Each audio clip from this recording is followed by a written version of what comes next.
조금 전에 봉독한 사도행전 7장 30절에서 38절, 사도행전 7장 30절에서 38절 말씀을 지어서 보시고 들으시고 구원하시는 하나님이라는 제목으로 같이 말씀을 생각하면서 우리의 시간이 될 수 있기를 바랍니다.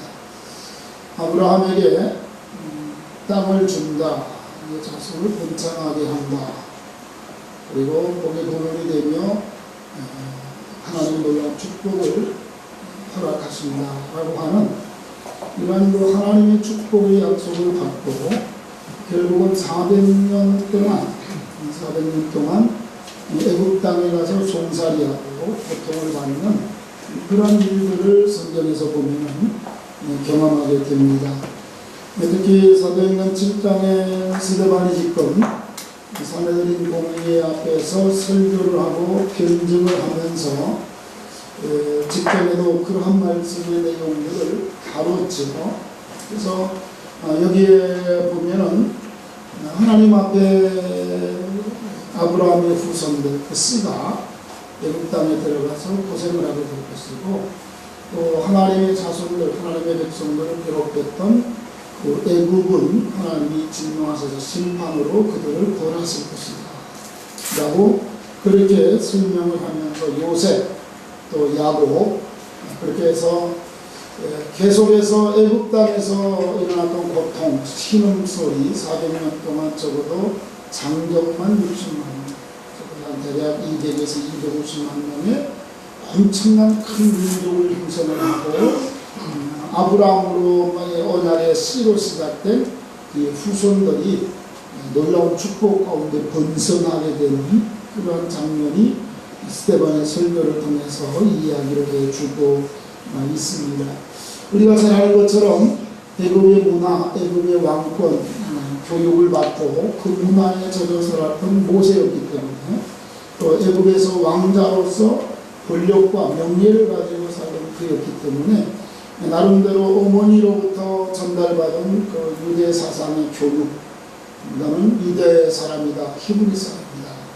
그래서 항상 애굽에 세속된 문화와 그들의 사상 속에서 양육을 받고 성장 과정에 있었지만은 나이 40대 때에 갑자기 그 마음속에 어머니로부터 교육받은 그러한 것들이 자극을 받게 되죠. 그래서 애굽 사람에 의해서 자기 동포가 투역하고 일하는 장소에서 억울하게 매질을 당하는 것을 보고 한방 애굽 사람에게 날렸더니 어떻게 됐어요?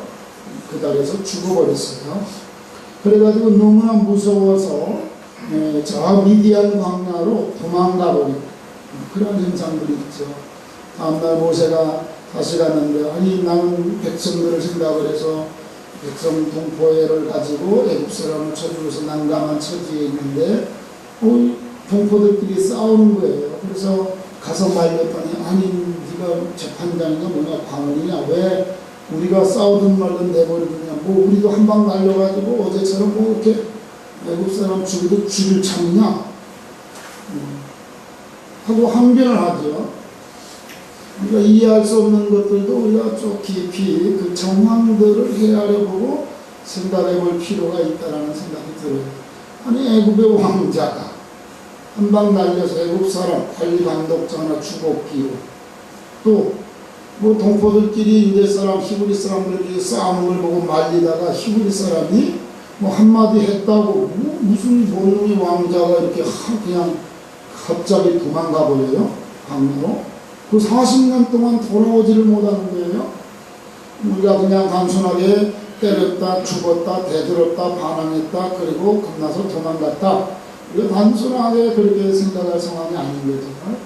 애굽이라고 하는 정치 체제, 그때 당시 애굽의 문명, 애굽의 정치 군사력이라고 하는 것은 그 시대에 굉장한 그 지역의 패권을 장악하고 있는, 바빌로니아 문명과 애굽의 문명이 충돌이 일어나고 애굽과 바빌로니아 이 갈대아라는 나라들과 계속 전쟁을 하고 오르락내리락 하면서 계속 힘들게 그렇게 권세를 가지고 세계를 장악하고 있던 애굽의 왕자이지만 그러나 이제 역사 기록에는 그 뒤에 아버지 바로 왕이 자식을 하나 낳은 것으로 그렇게 나와요.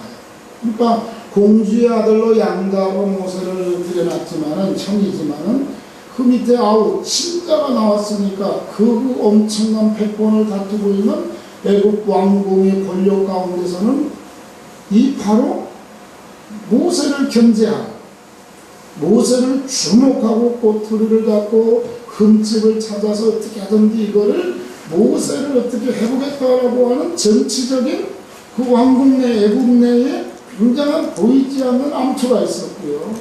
거기다가 히브리 민족들의 입장에서는 우리 민족은 여기 와서 고생하고 있는데 저걸 히브리 사람이라는데 애굽의 왕가로 양자됨에 들어가서 저만 혼자 호레호식하고 먹고 마시고 즐거우면서 산다 라고 할 때에 히브리 민족들의 가슴 속에는 뭔가 모세에 대한 민족적인 존경이나 그에 대한 기대감보다는 마치 배신자 같고 나라 팔아먹는 놈 같고 뭔가 별 볼 일 없는 희망하고 기대할 것이 없는 것처럼 보인다는 거예요. 이러한 상황이니까 애굽 사람 쳐죽였죠. 그러니까 설 자리가 없잖아요.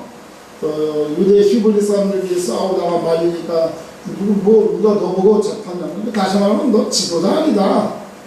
너 가서 왕궁에 빌붙어서 먹고만 살면 됐지. 우리 민족 하는 일에 무슨 큰 독립운동가처럼 왜 우리에게 끼어드냐? 라고 하는 반발심이거든요. 그러니까 애국에서도 인정 못 받고 자기 동포에게도 인정을 못 받으니까 결국은 뭐예요? 이랬다가는 동포에게다가도 돌 맞을 때 생겼고 애국에서 쫓겨나면 바로의 정치적인 암투 속에 단점으로 걸려가지고 뭔가 약점이 잡혔고 도망치는 거예요. 이러한 상황을 하나님께서는 아브라함과 약속하신 그 언약, 너로 큰 민족을 이루고 적과 꿀이 흐르는 땅을 너에게 너와 자손에게 줄 것이고 그리고 너는 복의 근원이 될 것이고 내가 너와 함께하고 너에게 축복한다. 만약에 내가 이렇게 하는 약속을 지키지 않는다면 네가 하루 종일 피곤해서 지쳐서 예배 시간에 제사 시간에 졸을 만큼 그렇게 애를 써서 황제의 소를 갈라놓고 양을 갈라놓고 그리고 재물을 준비한 그 사이로 횃불이 지나간 것처럼 너와 나의 관계는 하나님이 책임지고 지켜준다. 하나님이 약속하신 것은 반드시 성취한다. 그리고 심지어는 당신의 이름을 걸고 맹세하시면서 아브라함에게 반드시 복 주고 복 주신다라는 거예요.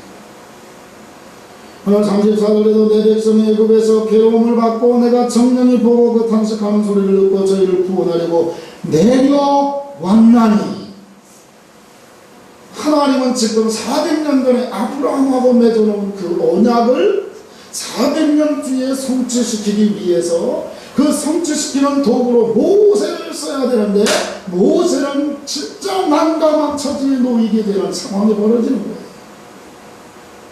애굽의 정치적인 상황이 있고 어떤 히브리 민족의 민족성 속에 모세에 대한 반감을 가지고 있지만 하나님은 구두가지를 유효적절하게 잘 사용해가지고 결국은 애굽 땅에서 피신하고 도망가서 저 미디안 광야 그 속에서 거기서 결혼하게 되고 거기서 양치기 목동하면서 40년 동안이나 폐인처럼 40년을 애굽의 왕자로 지냈던 그가 40년 동안 목동이 돼서 폐인처럼 광야에서 수염을 날리면서 비참한 인생으로 그렇게 사는 모습이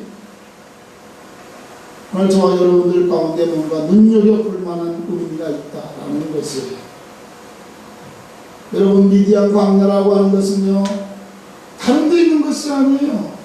호렙산 시내산 주변에 있는 지역이에요. 출애굽기 3장에서도 호렙산에서 떨기나무 가운데 하나님이 임재했을 때에 모세에게 나타났던 그 장소가 어디라고요? 그게 호렙산 시내산이에요. 모세가 백성들을 인도해가지고 출애굽을 해서 홍해를 건너서 엘림과 마라 그리고 르비딤을 거쳐가지고 갈 때에 그때 누가 마중 나와요? 이대로 장인이 마중 나오잖아요. 어디서요? 시내산 앞자락에서. 정치적인 상황, 민족적인 배신적인 상황, 자신의 정체성에 대해서 불확실한 가운데에 자기는 미디안 광야에서 나는 이제 썩었구나, 내 인생 끝났구나 라고 여길지 몰라도 하나님의 계획 가운데는 뭐가 있는 거예요? 장차 40년 뒤에 이 히브리 민족 200여만 명이 넘는 이 민족을 하나님의 백성을 출애굽을 시켜가지고 시내산 시내 광야를 거쳐가지고 가나안까지 들어가는 데에 40년 동안 하나님이 모세를 미디안 광야에 미리 들여보내서 그쪽의 지형과 그쪽의 문화와 그쪽에 뭐가 문제가 있고 뭐가 좋은 것이 있고 길과 산세, 계곡 이러한 것들을 40년 동안 양치기 목동하면서 미디안 광야에서 모세를 철저하게 익히는 거예요. 그러니까 광야에서 출애굽을 해가지고 시내산을 거쳐서 가데스 바네아를 해가지고 가나안 땅까지 들어가는 일에 지금 누가 제일 그 경로를 확실히 알고 있는 거예요? 모세라는 거예요. 지식이 많아서 공부 많이 해서 그의 인생은 비참한 인생이었지만은 그 비참한 인생을 밑거름으로 해서 하나님의 더 크대한 원대한 뜻 출애굽을 시켜서 내 백성이 저 가나안 땅에 들어가서 하나님을 경배하고 내가 그들을 돌봐줘서 전 세계 인류 죄악 가운데 빠져있는 그들을 구원하고 하나님의 사랑을 전파하리라 이 큰 꿈을 가지고 있고 모세 한 인생은 어떻게 되는 거예요? 하나님이 정해놓은 루트를 다 차고 밟아가고 근데 모세는 담당 거예요? 죽을 맛이지. 죽을 맛인 거지. 지금 스데반이 설교하고 있는 내용입니다. 스데반이 왜 모세에 대한 이러한 내용을 설교를 하고 있는가? 누구에게 초점을 맞추려고요? 지금 예수 얘기잖아요. 교회 얘기잖아요. 성령과 지혜와 믿음이 충만해서 7명에 대한 항상 가운데 가장 첫 번째 일어나는 이 스데반 집사가 교회 안에서 재정관리하고 봉사만 하는 것이 아니라 나가서 복음을 전하고 회당에서 하나님의 말씀을 전가하고 예수 그리스도의 복음과 하나님의 영원전부터 있는 그 거대한 꿈 하나님의 계획 하나님의 뜻을 그들에게 증거하니까 지금 헬라파 유대인들 각 지역에 흩어져 있는 유대인들이 회당에 와서 저 스데반의 말을 들어보니까 우리 거랑 다르네. 우리가 믿고 있는 사상하고 다르다는 거죠. 그래서 지금 이게 지금 재판당소 아닙니까? 산헤드린 공의회로 모여가지고 그들이 고발을 한 거예요. 산헤드린 법정에다가.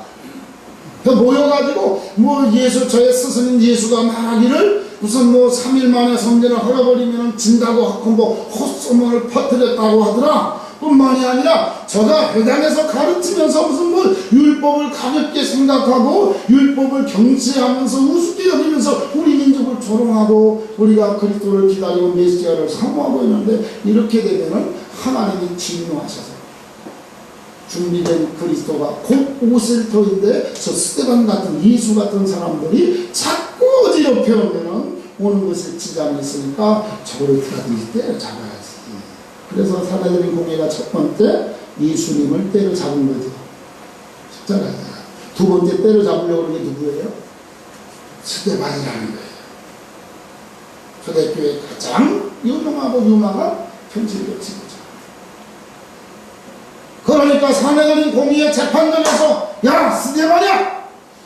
저 헬라파 유대인들이 각 지역에서 있다가 회당에 와서 네가 전하는 가르침을 받았다고 하는데 저들이 고소한 사실이 사실이냐 하니까 스데반이 딱 일어나서 부형들이야 하고 지금 이 설교하는 거예요. 아브라함서부터 이삭이하고 요셉부터 지금 모세까지 내려왔어요. 조금 이따 이제 솔로몬까지만 가면 잡아다가 돌로 쳐 죽이는 거예요. 자, 이 상황의 흐름을 여러분들이 줄기를 잡고 하나님의 말씀을 들으셔야 된다는 거예요.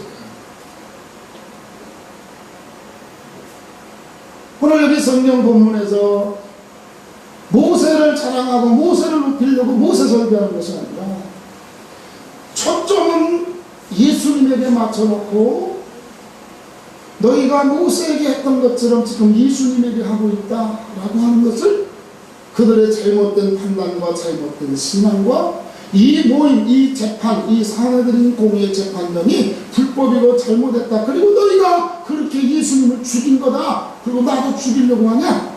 라고 하는 이야기를 지금 스데반은 하고 있는 거예요.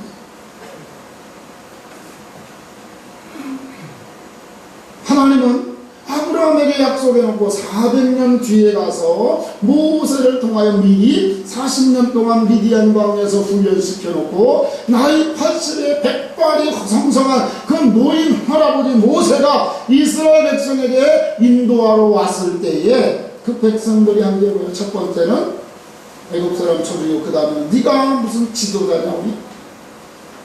네가 관원이냐? 네가 재판장이냐 하고 대들었고요. 호렙산에서 출애굽기 3장에서 하나님의 음성을 듣고 사명을 가지고 지팡이 하나 딱 들고 가자 내려가서 여러분들이요 하나님 여호와께서 지금 우리를 인도해서 이 애굽에서 구출해가지고 가나안 땅으로 우리 조상 아브라함에게 약속한 그 약속을 이루려고 하십니다. 여러분 다 팔로미 나를 따르라. 우리 백성들이 어떻겠어요? 믿지 않는 거예요. 오죽하면은 나는 말이 둔하다고 자꾸 핑계대고 하나님의 이름을 부르는 내가 누구라고 할까요? 걱정하지 마라. 나는 스스로 있는 자다. 영원 자존자다. 내 지팡이에 나와 함께 있어 내가 너에게 능력을 줘서 온갖 이적과 표적 기사들을 행하게 할 것이다. 그래서 내가 너를 붙잡고 쓰고 있다는 사실을 보여줄 것이다. 우여곡절 끝에 이스라엘 백성이 출애굽을 해서 광야에 나오죠. 오늘 저와 여러분들이 주목해야 될 부분들이 이 부분이라는 거예요. 모세가 사명을 가지고 하나님이 붙잡고 쓰시려고, 다시 말하면 유대 사람들이 모세를 향해서 누가 너를 관원으로, 누가 너를 재판장으로 썼느냐, 누가 너를 지도자로 인정했느냐 라고 그를 대적한 것처럼, 그런데 하나님은 모세를 붙잡고 해냈단 말이에요. 하나님의 독생자, 하나님이 성육신 하셔서 말씀이 성육자로 이 세상에 오신 예수 그리스도, 그가 왔는데 너희가 너희를 구원하고 너희를 구출하고 너희를 인도할 그 모세를 조상이 대적했던 것처럼, 네가 무슨 메시아냐, 네가 무슨 하나님의 아들이냐, 누가 너를 하나님 앞에 왕으로 우리가 맞을 수 있겠느냐고 오히려 예수님을 그 조상들이 모세에게 대적했던 거예요. 너희가 지금 하는 짓이 주님이 만왕의 왕 되시고 다윗의 왕권을 가지고 이 땅에 오신 성기는 왕으로 오신 예수 그리스도를 너희가 모함하고 불법의 재판으로 십자가를 못 박아 죽이더니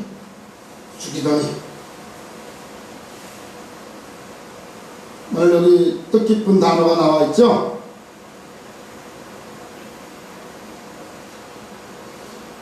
(38절에) 보니까 시내산에서 말하던 그 천사와 및 우리 조상들과 함께 광야 교회에 있었고 또 생명의 도를 받아 우리에게 주던 자가 이스라엘이라 모세 얘기하는 거죠. 광야에 있던 교회, 하나님의 백성들,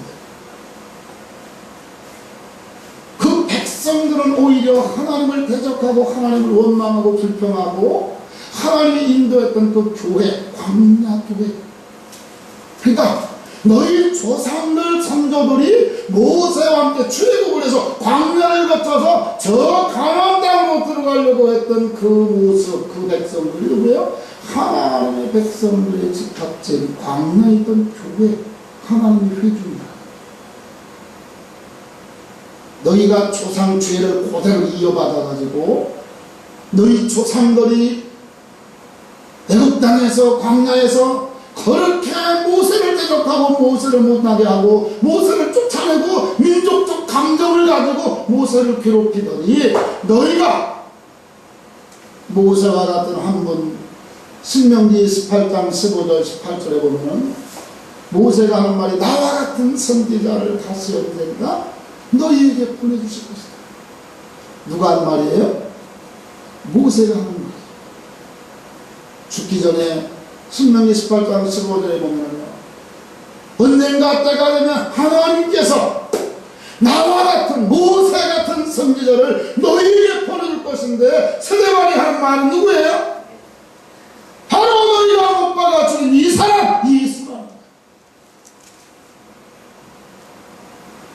광야에 있었던 하나님의 백성들이 광야 그게 본 것처럼 주님이 피로 값주고 성령 충만한 인계 가운데 세워진 주님의 몸된 초대 교회가 지금 광야의 그 교회처럼 하나님의 백성들인데 하나님의 자녀들이다 라고 성경은 지금 이야기합니다.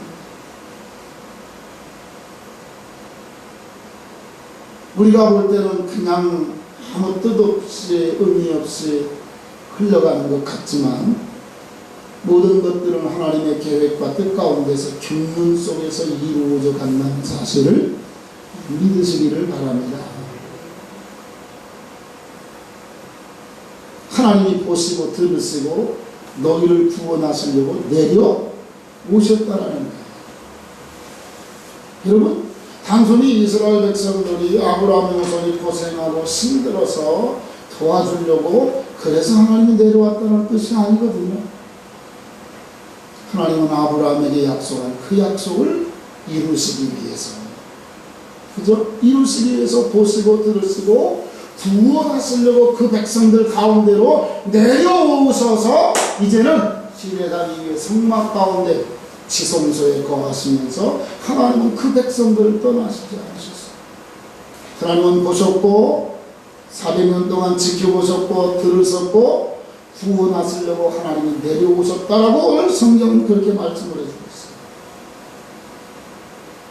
신명기 18장 15절 18절에 있는 말씀처럼 모세가 이야기한 모세를 통해서 하나님이 약속하신 언젠가 때가 되면 나와 같은 모세 같은 선지자 하나를 세울 것인데 그가 바로 예수 그리스도라고 하는 말은 이스라엘 민족의 유대 역사가 열왕기 사무엘상 열왕기 역대하 시대 포로스를 다 거치면서 그들이 돌아와서 성전을 재건하고 그리고 바리새파를 만들고 유대교라고 하는 민족 종교를 만들고 사두개인들이 형성되고 랍비들이 형성되면서 오히려 하나님의 순수복 영원부터 가지셨던 하나님의 순수한 사랑스러웠던 그 아름다운 축복된 계획을 유대교라고 하는 민족 종교로 잡초로 가라지처럼 만들어가지고 오히려 하나님의 아들 예수가 메시아가 왔는데 십자가에 못 박아 죽이고 그들이 예언하고 모세가 말했던 나와 같은 선지자 예수 그리스도가 보내질 것이라고 했던 그를 십자가에 못 박아 죽일 뿐만이 아니라 교회를 핍박하는 민족 종교로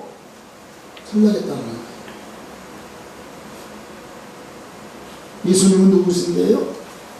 모세와 같은 선지자로 이스라엘 백성, 하나님의 백성들을 선처해서 인도해서 가나안까지 저 천국까지 우리를 이끌어 드리기 위해서 이 땅에 오신 예수 그리스도. 만주의 주가 되시고 만왕의 왕이 되시는 주 예수 그리스도이라는 사실을 믿으시기를 바랍니다. 하나님은 약속을 신실하게 지키시고 하나님이 약속하시고 말씀해 놓으신 것에 대해서 하나님은 끝까지 책임지고 시험에 옮긴다라고 하는 것을 보여주는 단계마다 아브라함에게서 모세까지의 단계를 끌어서 이야기하고 그리고 모세로부터 다시 솔로몬에서 다시 구속사적인 이스라엘의 역사 속에 하나님이 개입하셔서 예수 그리스도가 이 세상에 만왕의 왕 구세주로 이 땅에 오실 통로 길을 닦는 이러한 계획과 이러한 일들을 성경에서 우리에게 보여주고 있다는 사실입니다.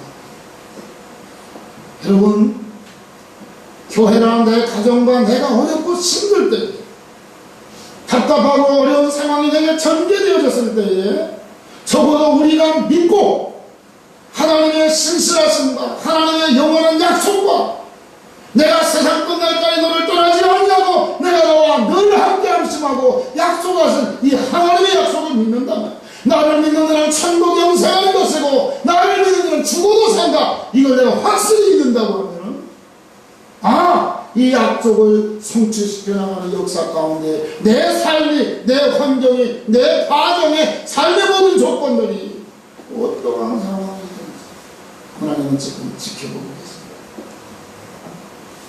하나님은 내 삶의 소리를 들으신다.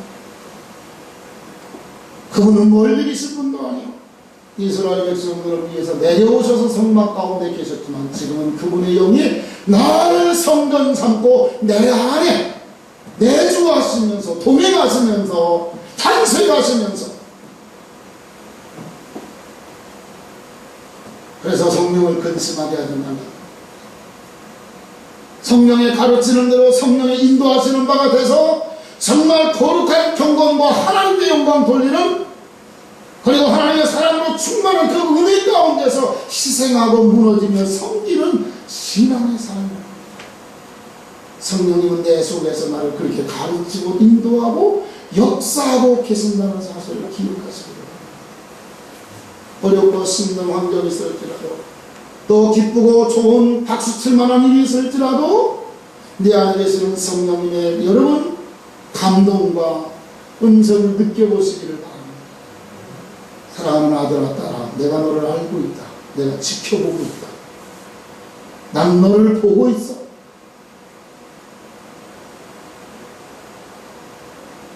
우리나라 속담에도 옛말에 낱말은 누가 들어요? 새가 듣고 반말은 쥐가 듣는데, 나는 네 마음의 영혼의 소리, 양심의 소리, 내 신앙과 인격의 소리를 나는 네 속에서 영의 감각으로 내가 너를 다 보고 듣고 느끼고 있다. 나는 너를 구원하려고, 나는 너를 가나안 저 천국에 이끌어 버리게 하기 위해서 내가 네 안에 들어가서 너와 함께 교제하고 내가 너를 잡아 이끌어서 거기까지 데리고 가려고 나는 네 안에 자리 잡고 짚짚고 와 있단다.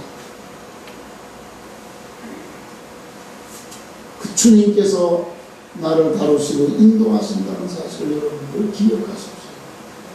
하나님은 영원하신 분이기 때문에 항상 오늘 현재만 있다고 말씀드렸잖아요. 그러나 우리 인생들은 뭐예요? 시간과 공간이 제한된 삶 속에 살기 때문에 어제가 바탕이 돼서 오늘이 있고, 오늘이 근거가 돼서 미래가 주어진다는 사실들을 우리가 잊지 말아야 됩니다. 오늘 우리가 힘들고 어려운 부분이 있습니까? 그동안에 뭘 했는가를 살펴보십시오. 하나님을 위해서, 교회를 위해서, 내 영혼을 위해서 뭘 했는가? 오늘 어렵다. 오늘 아무것도 안 하면서 앞날에 잘 되기를 바라고, 내가 아무것도 안 하면서 교회가 부흥되고 우리 가정이 화목하고 내 인생에 복받기를 원한다. 그 도둑놈 짓고, 그 도둑놈이 아니라 강도 짓고, 강도. 성경도 너희가 어째 쉽지 않은 데서 거두려고 하는, 숨겨지지 않은 데 옵니까? 참 많아요.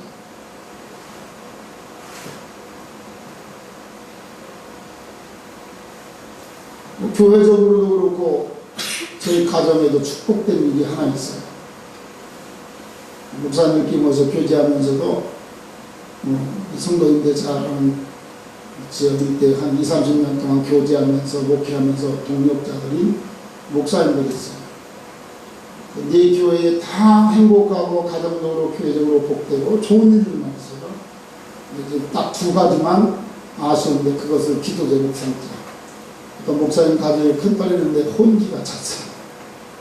결혼하게 해달라고 축복 기도를 하고, 그리고 유일하게 하나 영문교회가 안정되고 부흥되게 해달라. 어떤 사람은 뭐 카이스트에 학교 들어갔는데, 너는 또 대학원에 진학을 한대, 또 너는 또 교편생활하냐, 부잣집 아들 또 결혼하게 됐대. 우리 집에도 몇 년 동안 해외에서 떠돌이처럼 외돌이처럼 떠돌이 자매 하나가 들어와가지고 CT에서 기서실에 수석비서로, 회장 수석비서로 입사했어요. 너무 좋은 거예요. 그러니까 두 가지. 어떤 목사님 가정의 큰딸 결혼 문제, 영문교회가 부흥되고 안정되는 문제. 네. 아멘만 나올 일이 아닌 거예요. 이게. 그 제목에 들어가 있다는 자체가 뭐였다는 거예요? 우리가 부흥해야 되는 조건 속에 있다는 이야기는, 지금 현재 부흥이 필요하다는 이야기는 뭐예요? 지금 부흥된 상태로 충만하지 않으니까 앞으로도 뭐가 있다? 건질 게 없다는 거예요. 지금도 연약함 속에 있다는 얘기는 지금까지 뭐 해왔다고요? 하나님 앞에 뭐 아무것도 심은 것도 한 것도 없다. 그게 답이라 답답한 거예요.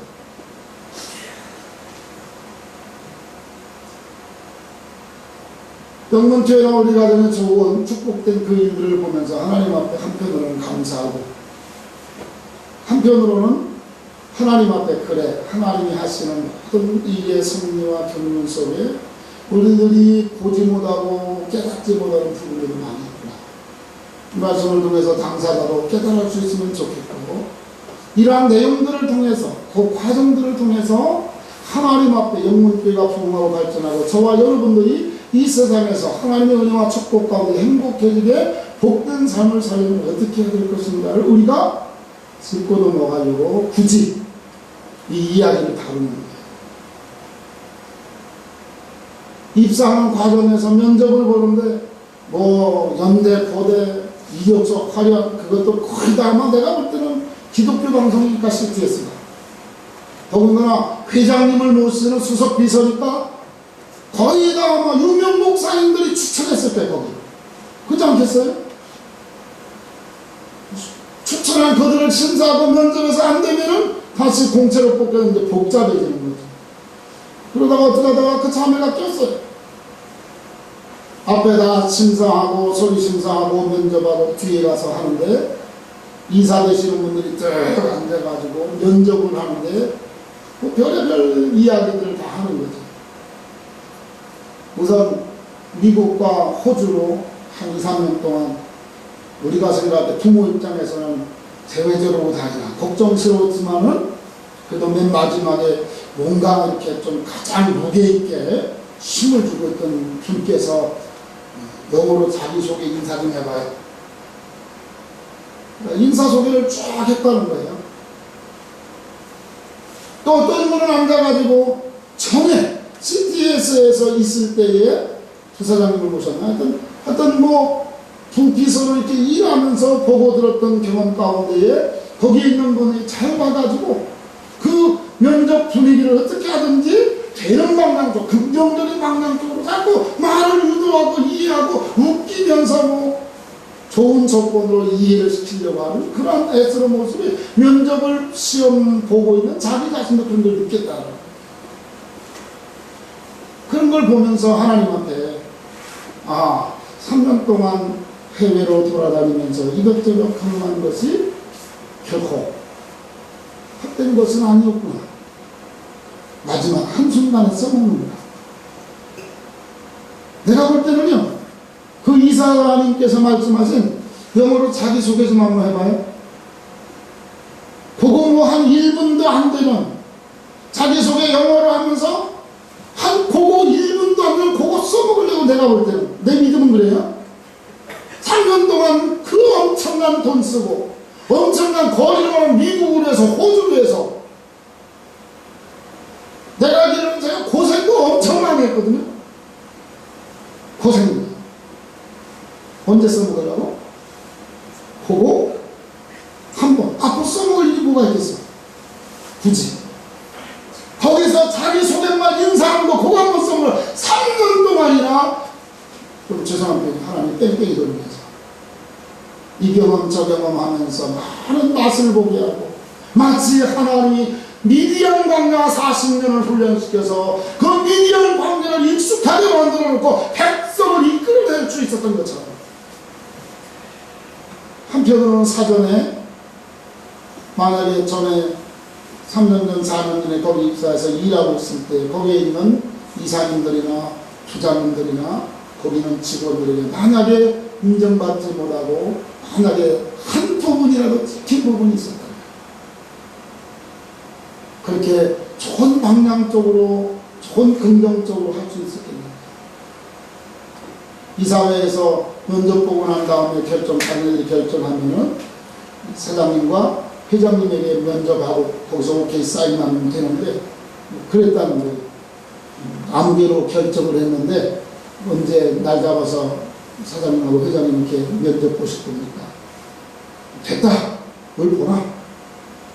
그리고 면접도 안 하고 그냥 입사 처리해가지고 월요일부터 내일부터 출근해요.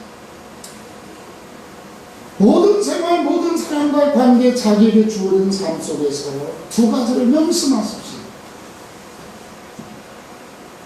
내가 사는 삶과 내가 하는 행동과 내 표정과 내 삶은 설교라.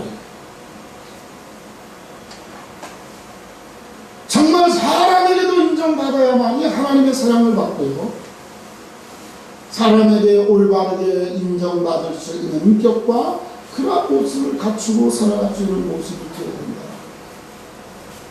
오늘 스데반 설교 가운데 하나님께서 모세를 들어서 사용하실 이 절차와 과정 가운데 40년 동안이나 그들이 대적하고 그들이 인정하지 않았지만 하나님은 붙잡고 들어서 민족의 지도자, 출애굽의 지도자로 모세를 하나님이 사용하셨다라는 거예요.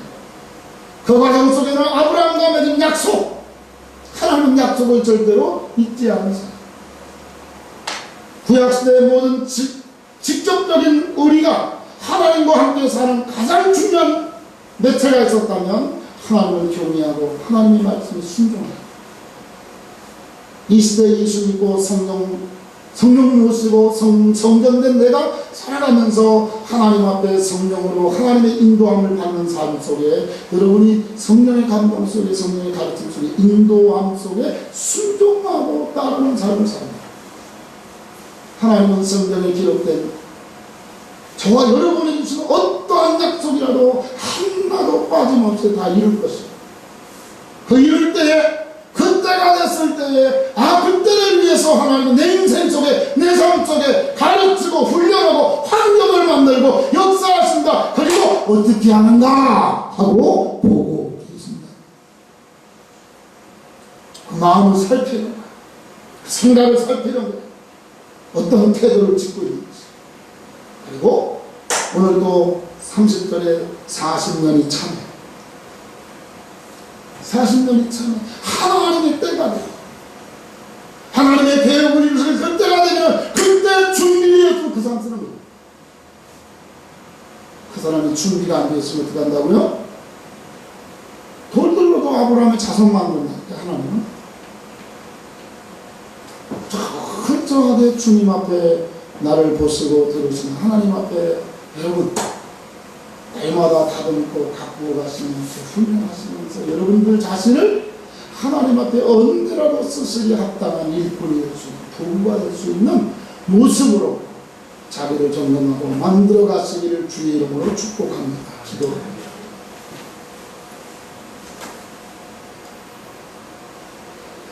걸어가신 주님 고맙습니다. 저희들 사랑하시고 인도해 주셔서 오늘도 귀한